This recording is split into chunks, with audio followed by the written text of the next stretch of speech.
Hello and welcome to Arjun education.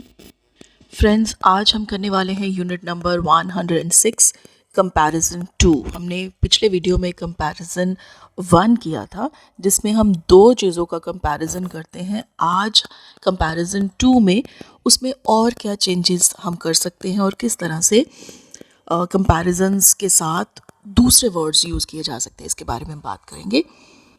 लेकिन शुरू करने से पहले अगर आपने हमारा चैनल अभी तक सब्सक्राइब नहीं किया है तो प्लीज़ इसे सब्सक्राइब कीजिए और बेल आइकन ज़रूर प्रेस कीजिए ताकि हमारे सभी आने वाले वीडियोस की नोटिफिकेशन आपको मिलती रहे। तो चलिए शुरू करते हैं unit number 106 of English grammar in use by Raymond Murphy. तो इसमें जो हमने पिछले यूनिट नंबर 105 में कंपैरिजन 1 किया था, उसमें हमें ये बताया गया था कि किस तरह से जब हम दो चीज़ों को आपस में कंपेयर करते हैं तो कुछ वर्ड्स होते हैं जो हम यूज़ करते हैं उनके कंपैरिजन के लिए। जैसे बेटर है, गुड के बाद हम बेटर लगाते हैं, जैसे बेटर है, चीपर है, या कुछ वर्ड्स ऐसे होते हैं जो लॉन्गर वर्ड्स होते हैं उनके पहले हम मोर लगाते हैं, जैसे मोर एक्सपेंसिव, मोर इंटेलिजेंट। तो इस तरह से हमने बात की थी। आज हम ये बात करेंगे कि ये वर्ड्स जो ऑलरेडी कंपैरेटिव्स हैं, जैसे चीपर है या बेटर है, तो हम इन एडजेक्टिव्स के साथ कुछ और वर्ड्स ऐड कर सकते हैं ताकि हमारा मीनिंग और इन्हांस हो जाए। ये इंटेंसिफायर्स होते हैं, यानी कि ये मीनिंग को और ज़्यादा प्रभावशाली बनाते हैं। तो चलिए हम शुरू करते हैं। सेक्शन ए में हमें ये बताया गया है कि यहाँ पे कुछ वर्ड्स हैं जैसे much, a lot, far, a bit, a little और स्लाइटली। ये सारे वर्ड्स हम कंपैरेटिव्स के पहले यूज़ कर सकते हैं। जैसे let's go by car, it's much cheaper. चलो हम कार के द्वारा चलते हैं, ये मच चीपर है। तो चीपर ऑलरेडी एक कंपैरेटिव है। चीपर का मतलब है कि ये सस्ती पड़ रही है हमें, इकोनॉमिकल पड़ रही है हमें। मच चीपर के पहले लगा दिया तो इसका मतलब है बहुत ज़्यादा सस्ती पड़ेगी। It's cheaper, it's much cheaper. तो इसका मीनिंग और ज़्यादा असर जो है उसका बढ़ गया। तो इस तरह के वर्ड्स मीनिंग को और इंटेंसिफाई करने के लिए यूज़ किए जाते हैं। तो हमने उस पर और ज़्यादा इफ़ेक्ट डालने के लिए, इफ़ेक्ट उसका ज़्यादा हो गया, उसके लिए हम इस तरह के और भी बहुत सारे वर्ड्स है यूज़ करेंगे जो अगले एग्जाम्पल्स में हमको करवाए हुए हैं। जैसे how do you feel now, अब आप कैसा फील कर रहे हैं। Much better, thanks, much better. सिर्फ बेटर नहीं, मच बेटर, काफ़ी अच्छी हूँ। अदरवाइज़ क्या था, बेटर मतलब बेहतर हूँ, मच बेटर काफ़ी बेहतर हूँ, यानी ये पिछले से कंपैरिजन हो रहा है उसका, पहले से मैं काफ़ी बेटर हूँ। Don't go by train, it's lot more expensive. Train से मत जाइए, ये बहुत ज़्यादा एक्सपेंसिव पड़ती है। तो सिर्फ एक्सपेंसिव पहले एक हो गया, सिर्फ एक्सपेंसिव है, इट्स एक्सपेंसिव। फिर हम कंपैरेटिव लगा के बोल सकते हैं इट्स मोर एक्सपेंसिव। तो फिर अ लॉट मोर एक्सपेंसिव का मतलब है बहुत ज़्यादा एक्सपेंसिव पड़ती है। देखिए मीनिंग कैसे असर उसका बढ़ गया। Could you speak a bit more slowly, a bit more slowly. More slowly तो था, हमने आगे अ बिट लगा दिया कि और ज़्यादा स्लो बोलिए। This bag is slightly heavier than the other one. Slightly heavier, पहले है हैवियर, उसके आगे हमने लगा दिया स्लाइटली हैवियर कि उससे भी थोड़ा ज़्यादा हैवी है, दूसरे बैग से हैवी है, दूसरे से थोड़ा ज़्यादा हैवी है। Her illness was far more serious than we thought at first. Far more serious. More serious, उसके आगे far, काफ़ी ज़्यादा सीरियस है, यानी कि जैसा हमने सोचा था पहले उसकी बीमारी उससे कहीं ज़्यादा सीरियस है। मीनिंग को ये और बढ़ा चढ़ा के हमारे सामने पेश करते हैं। तो इस तरह के वर्ड्स हम लगा के अपने मीनिंग को जैसे भी हम चाहें उसको मोड़ सकते हैं। देखिए ये लैंग्वेज का जादू होता है। हिंदी में भी हमारे पास ऐसे बहुत सारे वर्ड्स होते हैं, जैसे हम मैं ठीक हूँ, मैं कल से बेहतर हूँ, मैं कल से काफ़ी ज़्यादा बेहतर हूँ। तो इस तरह की जो एक्सप्रेशंस हैं उनको बताने के लिए इंग्लिश में ये वर्ड्स हैं। सेक्शन बी में you can use any and no plus comparative. तो वही बात है कि कंपैरेटिव से पहले हम एनी या नो भी लगा सकते हैं। जैसे I have waited long enough, I am not waiting any more. मैंने काफ़ी वेट कर लिया है, अब मैं और ज़्यादा वेट नहीं करूँगी. Longer, any longer. लॉन्गर तो एडजेक्टिव है, कंपैरेटिव है, तो उसके पहले एनी लगा दिया कि बिल्कुल भी और वेट नहीं करूँगी. We expected their apartment to be very big, but it's no bigger than ours. हमें लगा था कि उसका अपार्टमेंट, जो उसका घर है, वो काफ़ी बड़ा होगा, लेकिन हमारे घर से बड़ा नहीं है. नो बिगर, बिगर है कंपैरेटिव, और नो बिगर बिल्कुल भी बड़ा नहीं है. इसका मतलब it isn't any bigger than us. तो इसकी जगह पे हम ये भी लगा सकते हैं, नो बिगर या एनी बिगर, दोनों का मीनिंग सेम है. एनी के पहले लेकिन आपको सेंटेंस को नेगेटिव करना होगा, क्योंकि एनी जो है मोस्टली वो नेगेटिव सेंटेंसेस में ही यूज़ होता है. It is no bigger than ours, it isn't any bigger than our. तो नो के बाद, नो तो ऑलरेडी ही नो ही है, नेगेटिव सेंटेंस उसने बना दिया, लेकिन अगर हमें एनी लगाना है तो इसके बाद हमें नॉट भी लगाना पड़ेगा. It isn't any bigger than ours. How do you feel now? अब आप कैसा फील कर रहे हैं? Do you feel any better? क्या आपको कुछ अच्छा लग रहा है? एनी बेटर, कुछ अच्छा लग रहा है.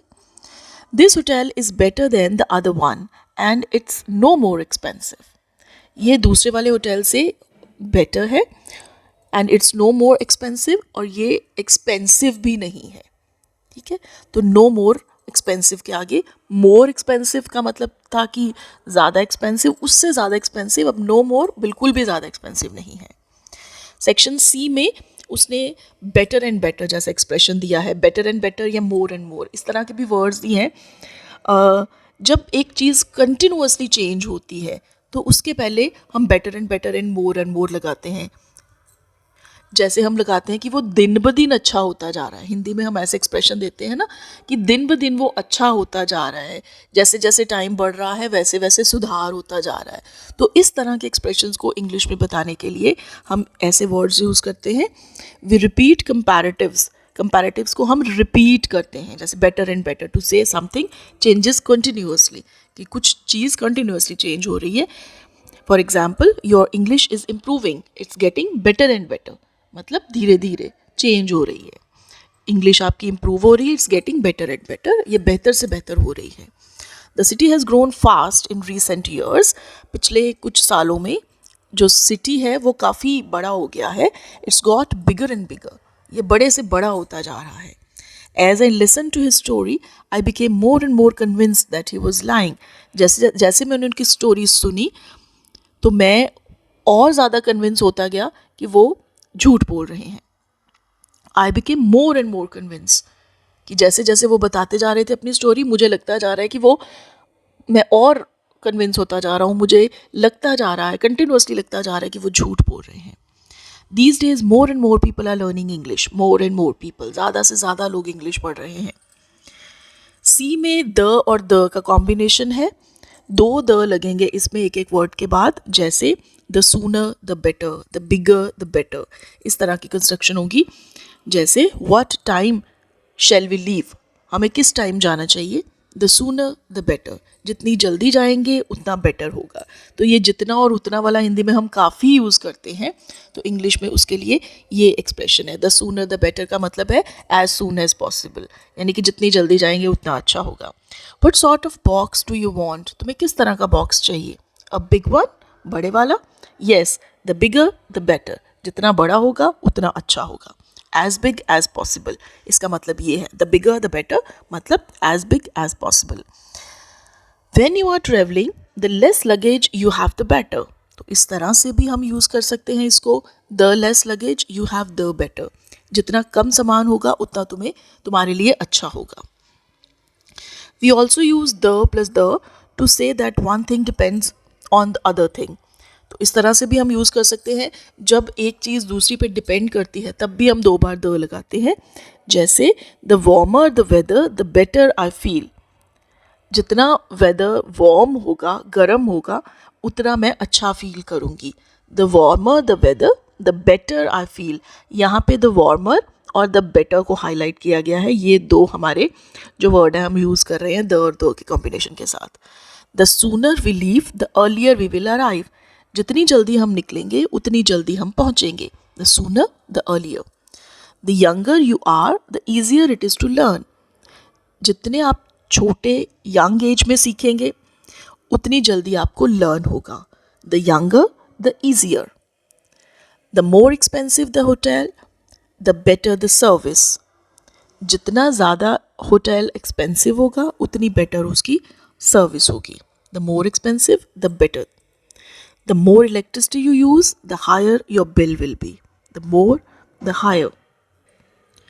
The more I thought about the plan the less I liked it.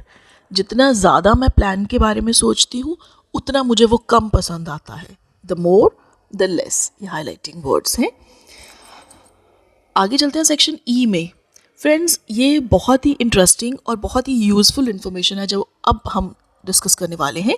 इसमें हमें ओल्डर और एल्डर का डिफरेंस समझाया है.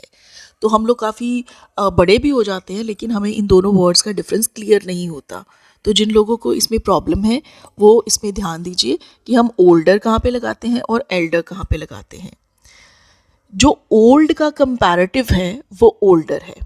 जैसे ओल्ड, ओल्डर, ओल्डेस्ट, तो कंपैरेटिव हुआ ओल्डर.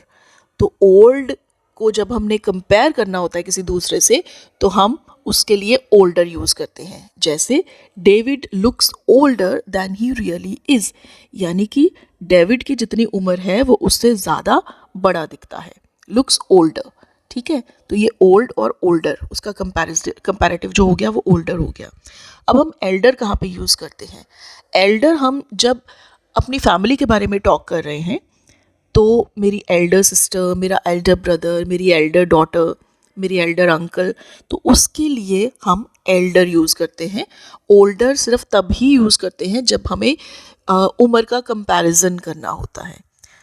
और एल्डर हम यूज़ करते हैं जब हम किसी बड़े के बारे में बात करते हैं जो हमसे बड़ा है, जो हमसे बड़ा है या किसी दूसरे से बड़ा है. जैसे मेरी 2 सिस्टर्स हैं तो मैं कहूँ कि मेरी बड़ी बहन, मेरी एल्डर सिस्टर एक टीवी प्रोड्यूसर है. My Elder sister is a TV producer.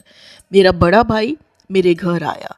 तो इस तरह अगर हम रिलेशन के बारे में, जनरली हम रिलेशन के बारे में बात करते हैं इसके थ्रू, वहाँ पे हम एल्डर लगाते हैं. लेकिन जब 2 चीज़ों का कंपैरिजन करना है, जैसे मेरी और मेरी बड़ी बहन की उम्र का कंपैरिजन हो रहा है, my sister is older than मी, तब हम ओल्डर लगाते हैं. लेकिन अगर हम रिश्ते की बात करते हैं फिर हम एल्डर लगाते हैं. तो इसका डिफरेंस बहुत क्लियर होना चाहिए. ओल्डर हम कहीं भी और नहीं लगा सकते सिवाय कंपैरेटिव के. सिर्फ जब 2 लोगों की उम्रों का कंपैरिजन होगा तो वहीं पे ही ओल्डर लगेगा. एल्डर हम जो रिलेशन की बात करते हैं वहाँ पे एल्डर लगता है. लेकिन एक बात और आपने याद रखनी है, जहाँ पे हम एल्डर लगाते हैं वहाँ पे हम ओल्डर भी लगा सकते हैं. जहाँ पे हम एल्डर लगाते हैं वहाँ पे हम ओल्डर भी लगा सकते हैं. लेकिन हम इस तरह से नहीं कह सकते somebody इज़ एल्डर. जैसे my sister is elder than me हम नहीं लगा सकते, my sister is older than me ही लगाएंगे. तो ये जो डिफरेंस है ये बड़ा इम्पॉर्टेंट है, तो इसको आप ध्यान से समझिए. आगे इसकी एक्सरसाइज है.